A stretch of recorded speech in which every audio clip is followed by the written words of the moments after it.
subscribe and press the bell icon. Search science class. Hello students, welcome to search science class. कैसे हो आप लोग? तो आज हम लोग बात करने वाले हैं एक्सट्रैक्शन ऑफ मेटल के बारे में। जैसा कि आप देख पा रहे हो बोर्ड पर लिखा हुआ है, पहचान जहाँ समझ गए होगे आप लोग तो इंटेलिजेंट हो, ठीक है। तो मेटल नॉन मेटल का ये हमारा 5th लेक्चर है और इस लेक्चर में अभी 2 लेक्चर और बाकी है इसमें, क्योंकि मैं छोटे छोटे वीडियोज़ बना रहा हूँ आपके लिए, बिकॉज हर कॉन्सेप्ट को बिल्कुल डीप तक जो है ना अप्रोच किया जा सके।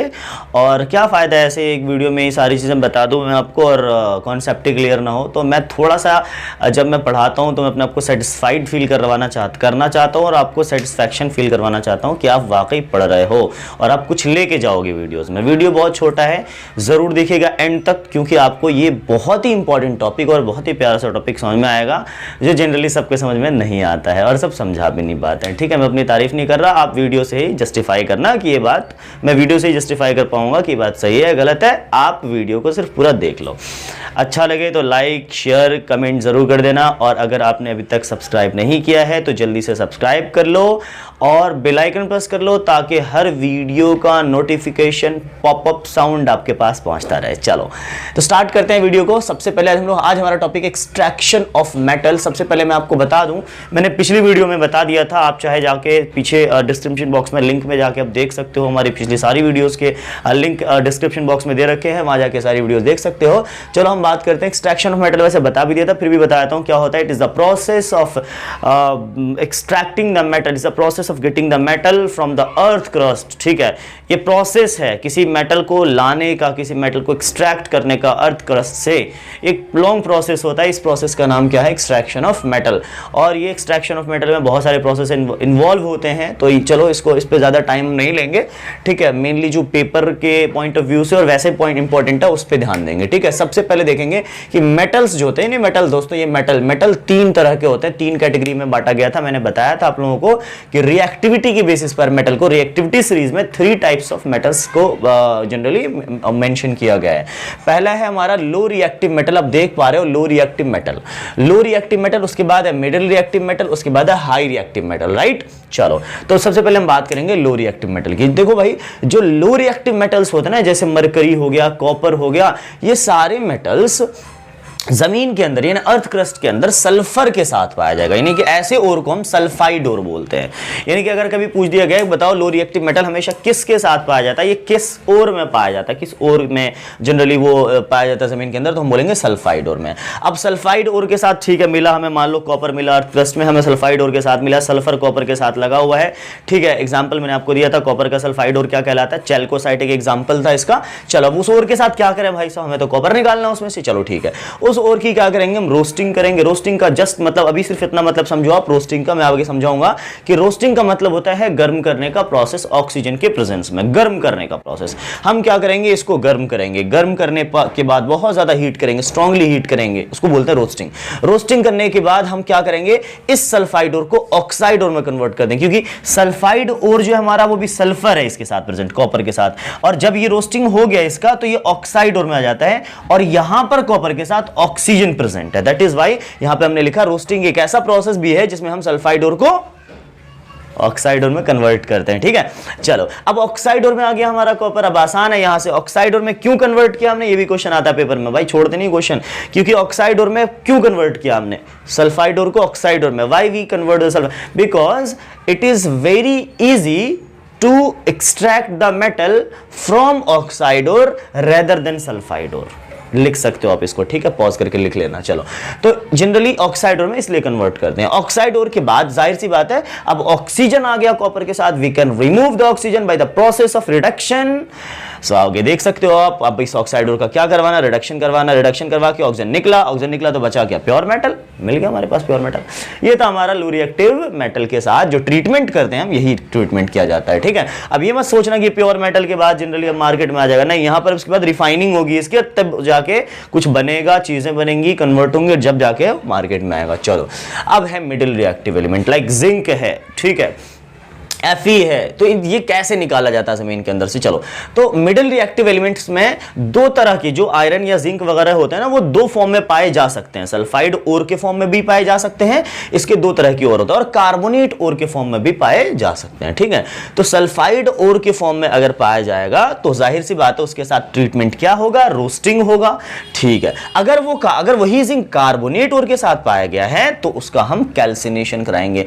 अभी घबराना नहीं है, मैं बताऊंगा एक एक करके। रोस्टिंग और कैल्सिनेशन में फर्क कितना है? गर्म, दोनों का मतलब होता है गर्म करना, ठीक है, जनरली हीट करना, पर ये ऑक्सीजन की प्रेजेंस में और ये ऑक्सीजन के थोड़ा कम, यानी एब्सेंस में तो नहीं कह सकते, पर ये ऑक्सीजन ज्यादा यहां पर लगाया जाता है और यहां पर ऑक्सीजन को कम लगाया जाता है। ये सल्फाइड ओर के साथ ट्रीटमेंट किया जाता है और कैल्सिनेशन कार्बोनेट ओर के साथ ट्रीटमेंट किया जाता है। अभी एक्सप्लेन करूंगा, जल्दी से पहले इसको फिनिश कर देता हूं, मैं लिखवा भी दूंगा। अब ये दोनों के बाद हम लोगों का मेन जो टारगेट होता है वो यही होता है कि ऑक्साइड ओर में कन्वर्ट करवा दूं। ठीक है, हो गया ऑक्साइड ओर में कन्वर्ट। ओके, अब जाहिर सी बात है ऑक्साइड ओर के बाद आपको पता है क्या करते हैं? रिडक्शन करते हैं, रिडक्शन के बाद प्योर मेटल आता है। अब आते हैं हाई रिएक्टिव मेटल। मैंने बोला था हाई रिएक्टिव मेटल बड़े बदमाश होते हैं, ये इतने ज्यादा हाई रिएक्टिव होते हैं, जैसे पोटेशियम और मैग्नीशियम वगैरह हो गया, कि ये जमीन के अंदर बहुत सारे अनवांटेड चीजों से, अनवांटेड नॉन मेटल्स वगैरह से रिएक्शन करके बैठे होते हैं। तो इसको एक्सट्रैक्ट करना वहां से बहुत मुश्किल होता है, बहुत प्रॉब्लम होती है इसको निकालने में। तो हम क्या करवाते हैं? सीधा सीधा इसका इलेक्ट्रोलिसिस करा देते हैं, यानी कि इलेक्ट्रिसिटी पास करवा देते हैं इसके थ्रू होकर के, इलेक्ट्रिसिटी। चाहो तो इसको आप नोट डाउन कर सकते हो फटाफट जल्दी से, ठीक है, पॉज करके स्क्रीनशॉट ले लो, नोट डाउन कर लो, नोट जरूर बना लेना। ओके, चलो तो सबसे पहले उठाते हैं हम लोग extraction of low reactive metal. First example हमने लिया है पेपर में, देखो जो बता रहा हूं ध्यान रखना, पेपर में वही आएगा, ध्यान इस बात को बिल्कुल नोट कर लेना। ठीक है, बिल्कुल एक्स्ट्रा नहीं पढ़ना है आपको। हाँ, अगर आपको एक्स्ट्रा नॉलेज लेना है तो आप रेफरेंस बुक से पढ़ सकते हो, बट अगर आप एग्जाम के पॉइंट ऑफ व्यू से बात करना चाहो तो इससे एक्स्ट्रा नहीं आएगा पेपर में। ठीक है, पर मैं थोड़ा थोड़ा एक्स्ट्रा बताता रहता हूं ताकि आपको नॉलेज रहे। ठीक है ना। Extraction of mercury from its ore, extraction of mercury from its ore, पहला एग्जांपल देखते हैं। मर्करी हमारे वो लो रिएक्टिव मेटल है। एग्जांपल लेते हैं हमारा HgS। मरकरी हमेशा सल्फाइड ओर के साथ पाया जाएगा, आपको पता है, मर्क्यूरिक सल्फाइड। और ध्यान रखना पेपर में कभी कभी पूछा जाता है इसका कॉमन नेम क्या है? इसका कॉमन नेम है सिनाबार, ध्यान रखना। ठीक है, सिनाबार, HgS, मर्क्यूरिक सल्फाइड को सिनाबार भी कहते हैं। और जैसे ही सिनाबार मिलता है हम लोग क्या करते हैं? ऑक्सीजन के प्रेजेंस में इसको हीट करते हैं, और ऑक्सीजन के प्रेजेंस में इसको हीट करते ही ये HgS से क्या कन्वर्ट हो जाता है? HgO। दोस्तों याद करो, सल्फाइड ओर से रोस्टिंग करवा के ऑक्साइड ओर में कन्वर्ट करवाया हमने। ठीक है, और ये SO2 यहां पर साइड हो गया, सल्फर डाइऑक्साइड। अब दोबारा से इस HgO का क्या करेंगे? याद करो मैंने क्या बोला था, ऑक्साइड ओर के बाद सीधा क्या प्रोसेस क्या था आपको बता, प्रोसेस क्या था? उसके बाद ऑक्साइड में कन्वर्ट करने के बाद रिडक्शन। तो दोस्तों रिडक्शन करवाओ। रिडक्शन के लिए हम क्या करते हैं? इसको सिर्फ जस्ट हीट कर देते हैं। रिडक्शन के लिए जस्ट हीट करेंगे। HgO इतना स्मॉल, इतना जो वीक बॉन्ड होता है इनके बीच, कि जस्ट गर्म करने से G अलग हो जाता है, ऑक्सीजन हट जाता है यहां से। ठीक है, तो दोस्तों ये चीज याद रखना पड़ेगा कि हम जो रिडक्शन करवाते हैं वो रिडक्शन कैसे करवा रहे हैं। ये रिडक्शन बाकी तो मैं आपको बिल्कुल दिमाग के अंदर फिट कर दूंगा, बाकी रिडक्शन याद करना पड़ेगा आपको कि HgO का रिडक्शन कैसे किया था। तो सर ने कहा था हीट कर देने के लिए, तो रिडक्शन हो गया था। ठीक है, HgO का रिडक्शन जैसे जस्ट हीट करेंगे Hg+O2 सॉरी O2। क्लियर चीज हो गया हमारा extraction of mercury from its ore. Cinnabar से हमने मरकरी को निकाल लिया। कैसे? पहले रोस्टिंग किया, फिर ऑक्साइड में कन्वर्ट किया, ऑक्साइड को उठाया, फिर रिडक्शन करवा रहे, Hg हमें मिल गया प्योर मेटल।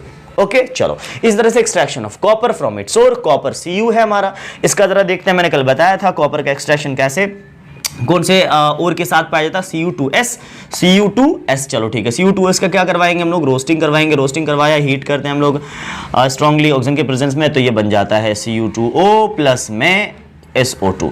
अब Cu2, अब ये फिर से हमारे पास Cu2 आया। Cu2 क्या है? ऑक्साइड ओर। ऑक्साइड ओर का क्या करवाएंगे? मैंने बोला है, याद करो, रिडक्शन के लिए याद रखना पड़ेगा। मैं देखो बार बार टिक लगा रहा हूं, यहाँ रिडक्शन सिर्फ हीट करने से हो रहा था। यहाँ ये तो प्रोसेस आपको पता ही है कि सल्फाइड ओर के साथ ऑक्सीजन के साथ गर्म करेंगे, Cu2O बनेगा और SO2 बनेगा, क्योंकि ऑक्साइड ओर, सल्फाइड ओर ऑक्साइड ओर में कन्वर्ट होगा, और ऑक्साइड ओर को उठा के रिडक्शन करवाएंगे। रिडक्शन का प्रोसेस याद रखना पड़ेगा। कॉपर का रिडक्शन याद रखना, कॉपर का रिडक्शन उसके ओर के साथ करवाना है।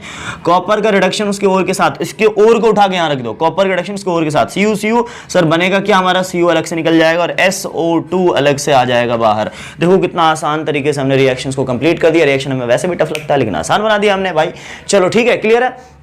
सारा खेल है, सारा गेम है लॉजिक लगाने का कि सर हम किस तरह से इसको ट्रीट कर रहे हैं, किस तरह से इसको याद कर रहे हैं। Extraction of mercury from its ore, भाई मरकरी का एक एग्जांपल लिया, ऑक्सीजन के साथ रोस्टिंग करवाया, रोस्टिंग करवा के ऑक्साइड और ऑक्साइड को उठाया, रिडक्शन हमारा मिल गया। यहां से फिर वही काम किया हमने, सल्फाइड और लिया है कॉपर का। इसको हम क्या बोलते हैं? याद करो, मैंने कल बताया था, इसको हम चैल्कोसाइट बोलते हैं। चैल्कोसाइट, CHALCOCITE, चैल्कोसाइट। चैल्कोसाइट को उठाया हमने, उसका क्या करवाया, रोस्टिंग करवाया, उसके बाद हमारा एक्सट्रैक्शन कंप्लीट हो गया। ठीक है, ये था हमारा extraction of low reactive metals. किस किस का, मरकरी का और कॉपर का। पेपर में यही आएगा। ठीक है, क्लियर चीज, ओके। अच्छा चलो अब नेक्स्ट करते हैं हम लोग एक्सट्रैक्शन ऑफ लो रिएक्टिव का नहीं करेंगे, अब हम लोग extraction of middle reactive element का करेंगे। मिडिल रिएक्टिव एलिमेंट का, जिसमें याद है आपको बीच में मैंने लिखा था ना कि सल्फाइड ओर में भी पाया जा सकता है और कार्बोनेट ओर में भी पाया जा सकता है, कार्बोनेट ओर में भी पाया जा सकता है। तो सबसे पहले हम क्या करेंगे, यहां पर लिखेंगे डेफिनेशन। किसकी डेफिनेशन लिखेंगे, रोस्टिंग की, कि भाई रोस्टिंग होता क्या है। तो आप लोग फटाफट अगर नोटबुक ओपन है तो जल्दी से लिख लो रोस्टिंग क्या होता है, उसके बाद एग्जांपल, कैल्सिनेशन क्या, उसके बाद एग्जांपल, और उसी में हम लोग देख लेंगे एक्सट्रैक्शन ऑफ मेटल। ठीक है, रोस्टिंग क्या है, रोस्टिंग होता क्या है, द प्रोसेस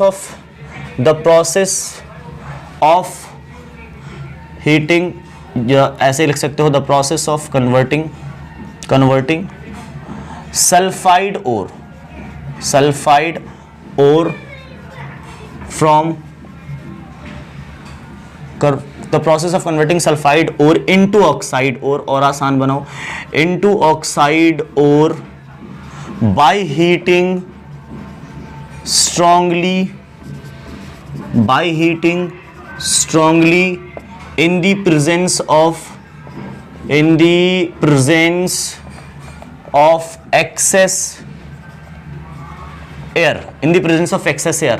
ठीक है, देखो कितना बढ़िया में लिखा है, the process of converting sulphide ore into oxide ore by heating strongly in the presence of excess air. दो बात पर ध्यान रखना, एक तो सल्फाइड और को कन्वर्ट करते हैं ऑक्साइड और में, और इस बात पर एक्सेस एयर पे ध्यान रखना। एग्जांपल ले लेते हैं, जैसे जिंक हमारा मिडिल रिएक्टिव एलिमेंट है, जिंक सल्फाइड के साथ अगर पाया जाएगा तो जिंक सल्फाइड के साथ कैसे पाया जाता है बताओ, सल्फाइड हो रहा है ना, तो क्या करवाएंगे, ऑक्सीजन के साथ इसको हीट करवाएंगे, और हीट करवाने के बाद ये ZNS किस में कन्वर्ट हो जाएगा, बताओ जल्दी बताओ, ZNS किस में कन्वर्ट होगा, सल्फाइड ओर से ऑक्साइड ओर में, ZNO बनेगा भाई साहब, ZNO, और ये SO2।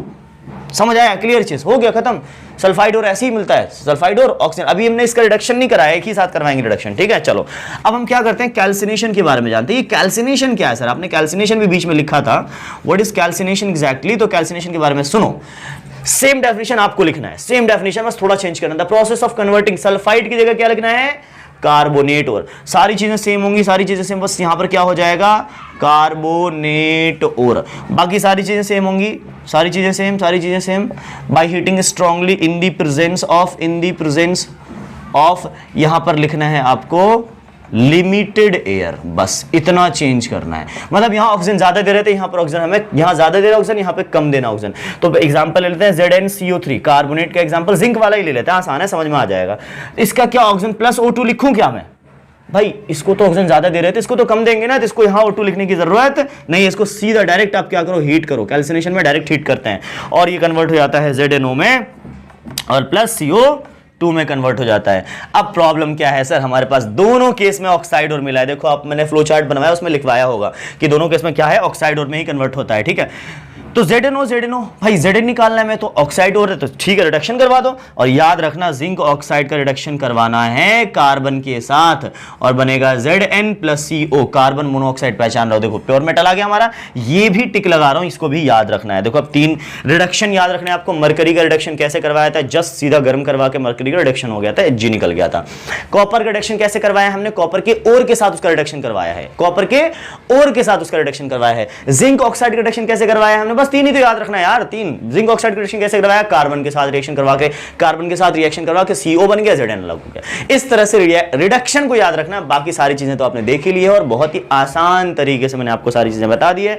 वैसे दिखने में तो आसान लग रहा है क्योंकि मैंने पढ़ाया आपको, वरना इतना आसान है नहीं है। ठीक है, नेक्स्ट क्लास में हम लोग बात करेंगे बहुत ही, इससे भी जो बच्चे बहुत परेशान होते हैं उसमें, वो है इलेक्ट्रोलिसिस हाई रिएक्टिव मेटल के बारे में। अभी हमने सिर्फ आज 2 ही डिस्कस किया है, पहले लो रिएक्टिव मेटल का एक्सट्रैक्शन, फिर मिडिल रिएक्टिव मेटल का, और अब पढ़ेंगे हम लोग जो हमने लास्ट में फ्लो चार्ट में यहां बनाया होगा ना, हाई रिएक्टिव मेटल का एक्सट्रैक्शन, जिसमें हम इलेक्ट्रोलिसिस कराते हैं। और नेक्स्ट क्लास में चैप्टर हमारा फिनिश हो जाएगा, उसके बाद इंपॉर्टेंट क्वेश्चंस डिस्कस करेंगे।